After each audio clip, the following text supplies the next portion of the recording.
González, soy coordinadora de la Unidad de Monitoreo, Evaluación, Desempeño y Aprendizaje en CARE Perú y me pidieron hacer un pequeño video sobre nuestra experiencia en la elaboración de la evaluación de impacto de un proyecto ganadero que tenemos aquí en Perú. Brevemente les contaré un poquito. El proyecto fue un proyecto desarrollado entre el año 2005 y el año 2008, cuyo objetivo fue diseñar algunas estrategias validadas y mejor adaptadas para mejorar las condiciones de vida, de ingresos y reducción de pobreza de las poblaciones altoandinas en la zona de Puno. Como saben, Puno es una región muy árida, es muy fría, está más o menos a 4.000 metros de altura sobre el nivel del mar y de alguna manera las condiciones de ganadería en la zona eran bastante precarias. Las familias al inicio del proyecto nos comentaban que generaban un ganado o dos ganados por año y eso significaba una venta promedio anual que no alcanzaba las expectativas de ellos, de generación de ingresos. Entonces, lo que hizo el proyecto fue diseñar estrategias bien innovadoras para reducir el tiempo de crianza de ganado, es decir, en vez de sacar una crianza al año, sacarla por lo menos 3 al año, mejorar las condiciones de alimentación del ganado, en este caso, generar unas estrategias bien innovadoras de asociatividad, de empoderamiento de los grupos para ser ellos mismos los responsables de la comercialización del ganado, no tener que recurrir a intermediarios. También se desarrollaron estrategias innovadoras para asistencia técnica privada en la zona que permita a los mismos pobladores ser partícipes del conocimiento generado por el proyecto y ser ellos quienes replicaban la asistencia técnica con la población. En fin, un conjunto de estrategias bien interesantes que lo que han logrado es que el proyecto, después de 3 años, genera resultados significativos en la parte productiva, en la parte de empoderamiento de las personas. Por los testimonios que nosotros recibíamos, era un proyecto exitoso, pero lo que no teníamos era una evaluación de impacto que realmente con metodología validada, con metodología importante, pudiera dar sustento a esos resultados que a evidencia de todos eran reales. ¿Por qué decidimos entonces hacer una evaluación de este tipo? Al tener evidencias de que el proyecto funcionaba, habíamos realizado algunas evaluaciones de resultado interesantes que daban cifras importantes, decidimos tomar eso como una iniciativa piloto dentro de CARE Perú, de la Unidad de Desarrollo Económico, para trabajar eso como un modelo de escalamiento. El equipo, el coordinador del programa decidieron que esta era una evidencia muy importante que nos podría servir para validar el modelo y escalarlo en un nivel mayor. Para CARE Perú el escalamiento es una estrategia muy importante cuando un modelo alcanza el nivel de validación. Y el escalamiento lo entendimos como aquel conjunto de actividades necesarias para que los actores del sector público y también del sector privado tomen una iniciativa, la hagan suya y la lleven a escala pero con sus recursos. Entonces, ¿cómo poder hacer esto? ¿Cómo poder validar un modelo y realmente alcanzar un producto que realmente demuestre beneficios y hacer que lo hagan suyo actores de gobierno y privados si no contábamos con una evaluación importante? Entonces decidimos, no teníamos los recursos financieros, contamos la experiencia de la importancia de tener una evaluación de impacto a Gianluca Nardi de Cariuca. Él se mostró muy interesado y decidió financiar esa iniciativa. Y en base a eso nosotros decidimos marcar algunas etapas en la evaluación. En primer momento dijimos tenemos que contratar a una empresa, un estudio de investigadores muy importante que le dé peso a esta evaluación y que nos ayude a trabajarla de una manera estratégica. Entonces eso no era nada, digamos, sencillo y también era costoso, pero lo hicimos. Con los recursos que obtuvimos pudimos realizar esta evaluación. El otro tema era necesitábamos hacer un mix de estrategias entre metodologías cualitativas y cuantitativas que nos garanticen tener evidencias duras, aquellas evidencias numéricas importantes para convencer a un actor de gobierno, pero a su vez evidencias cualitativas necesarias para tomar esa otra parte de los programas de desarrollo que a veces queda ausente en los temas cuantitativos, que es las mejoras en la calidad de vida, en la percepción de las familias sobre su bienestar y en lo posible que sean ellos mismos los que nos cuenten cómo se sienten ahora. Bueno, entonces en base a eso, nosotros decidimos realizar la evaluación. ¿Cuánto nos costó? Nos preguntaban. Bueno, la evaluación final nos ha costado cerca de $31.500. Hicimos un proceso de convocatoria a actores locales, a investigadores. Ganó el Instituto Nacional de Estudios Peruanos, responsables de la evaluación, y con ellos empezamos a trabajar en cerca de 9 meses de trabajo, todo un proceso de realizar esa evaluación. Entonces, ¿qué hicimos con ellos? Nosotros desarrollamos unos términos de referencia explicando que necesitábamos diseñar una evaluación en términos cuantitativos y cualitativos, que considere en la parte cuantitativa metodologías validadas por otras organizaciones, no necesariamente por CARE, para poder dar sustento a estas evidencias. Y en la parte cualitativa, que de alguna manera encontremos también evidencias y metodologías aplicadas por otros para evaluar dos cosas que queríamos de todas maneras saber: el tema de empoderamiento y la felicidad. Evaluar felicidad no es nada fácil, es una forma nueva de conocer el impacto realmente de las organizaciones, pero para nosotros la idea era decir, si hemos mejorado los ingresos y de alguna manera hemos reducido la pobreza, ¿será que eso ha empoderado a las familias y finalmente las ha hecho más felices? Eran las preguntas iniciales que teníamos.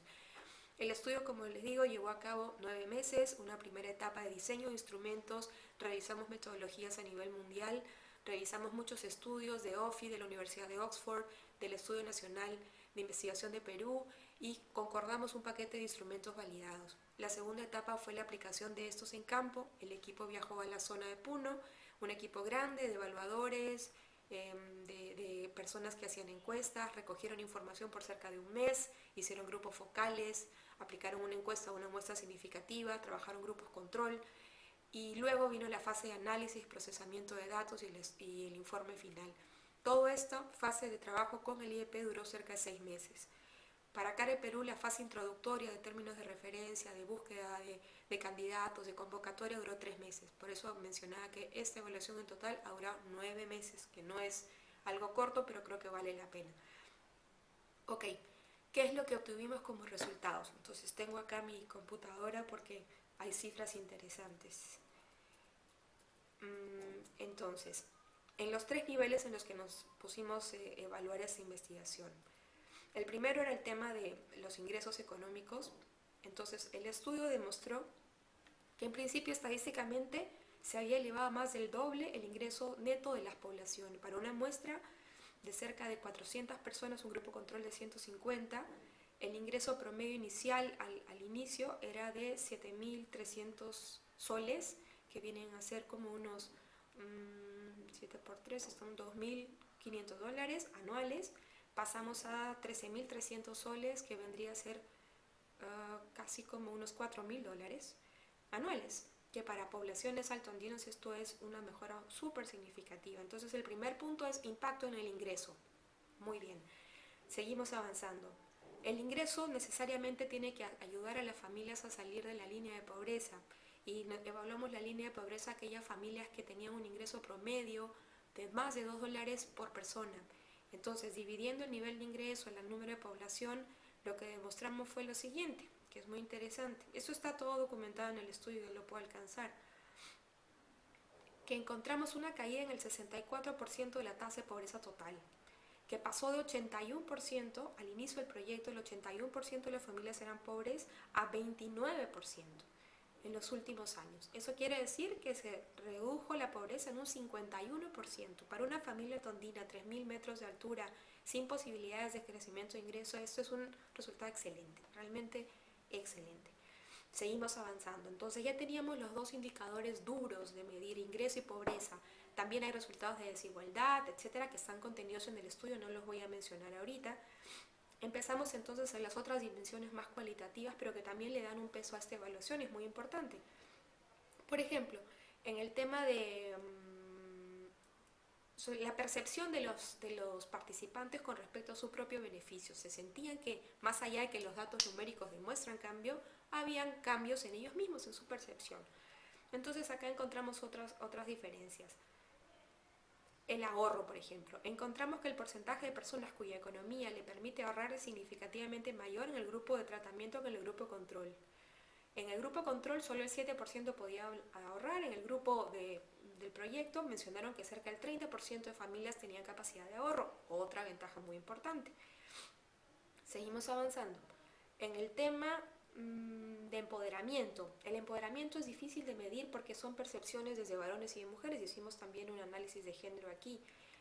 Los varones demostraron sentirse más empoderados por por sentir un poder al interior de la comunidad y frente a terceros. Ese es el empoderamiento visto desde los hombres. Es decir, más poderoso soy si puedo influir en los demás y si la comunidad me reconoce como un líder. Ese es el empoderamiento visto desde los varones.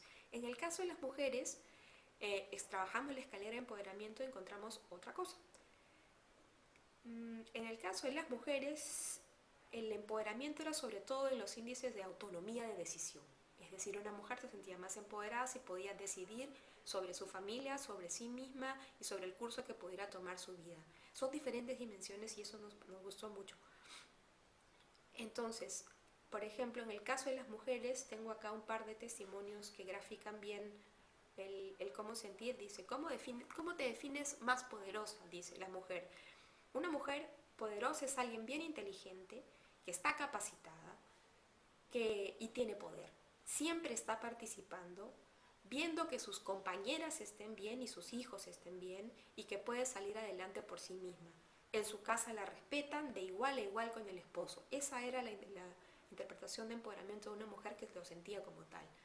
En el caso de los hombres la diferencia es sustancial. Dicen, un hombre es más poderoso si en la familia siempre hay un jefe en la casa y si de alguna manera sabe dirigir y es una autoridad comunal y puede ser un alcalde o un regidor. Entonces las dos diferencias de empoderamiento varón-mujer también nos ayudan a entender cómo es el mundo, ¿no? Y que tanto un proyecto de este tipo puede generar esos dos niveles de empoderamiento, porque sí, somos diferentes. ¿Qué falta aquí entonces? Que las mujeres de alguna manera logren esa mirada más de participación en la toma de decisiones de su comunidad. Hemos logrado el empoderamiento más en el nivel familiar. Sin embargo, en una segunda etapa eso podría dar pie a seguir avanzando hacia la participación política de estas mujeres en la toma de decisión más comunal. Ok, en el tema comunitario encontramos que todos los beneficiarios, la gran mayoría de ellos, se sentían entonces más felices, con mejor nivel de ingreso y con una mayor posibilidad de tener créditos, de acceder a los medios y a los servicios de la zona, y esto es un logro del proyecto. Entonces, con estos resultados creemos tener una evidencia suficiente para decir que sí se puede generar un proyecto de desarrollo en una zona altoandina, sí hay estrategias validadas que ese proyecto puede aportar al desarrollo del país, y de alguna manera lo que buscamos ahora con los resultados es tener una reunión importante con actores de gobierno, esperamos con el ministro de Agricultura, con la cooperación, con el sector privado, para presentar los resultados en primera etapa, para poder hacer partícipes a las familias de esta presentación, para empezar a discutir sobre cuáles son los modelos de desarrollo rural que sí se pueden realizar en condiciones bien precarias y de alguna manera lograr, ojalá, que el gobierno tome parte de estas estrategias como una política nacional que en mediano plazo pueda servir para ayudar a muchas más familias en la zona del altiplano. Nosotros logramos con el proyecto cubrir 3.000 familias, pero el ámbito es inmenso, ¿no? CARE no va a poder jamás lograr cambios a un nivel mucho mayor, pero sí puede contribuir con innovaciones, con modelos validados en la mejora de las condiciones de su país. Esa es la apuesta en general para todas las intervenciones que tenemos, desde una mirada más programática. Entonces me hacían una pregunta sobre cuáles eran las recomendaciones que nosotros pudiéramos hacer a colegas que estén interesados en hacer una evaluación de este tipo. Entonces la primera que yo creo que es importante es que el equipo tiene que definir de alguna manera qué es lo que quiere evaluar y para qué, ¿no? No es una cuestión de que se acabó el proyecto, entonces tengo que hacer la evaluación porque el donante me lo exige. Esa es la peor manera de mirar una evaluación. La evaluación tiene que ser un instrumento de uso, tiene que ser un instrumento, un medio para algo más.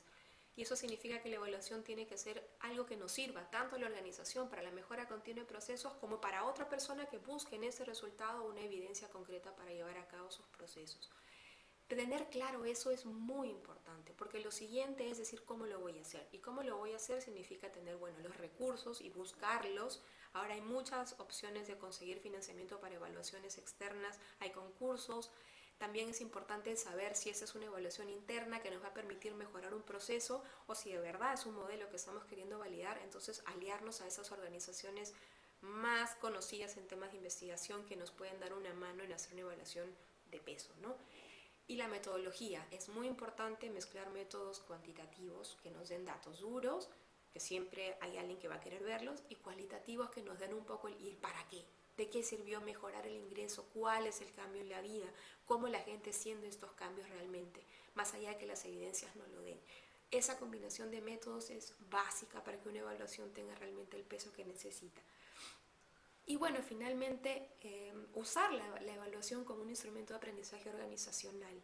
De nada nos sirve hacer una evaluación, entregársela al donante y guardarla en el cajón si es que esa evaluación no es nuevamente un espacio de reflexión de qué es lo que hicimos bien, qué es lo que no hicimos bien, para qué nos pueden servir las lecciones aprendidas si es que estamos buscando un segundo o tercer financiamiento para mejorar un proyecto, y tomar eso como una línea de base. En realidad, una evaluación es el inicio de una nueva etapa, un inicio de una nueva reflexión hacia dónde encaminar las estrategias y procesos de desarrollo, y debe ser vista como tal.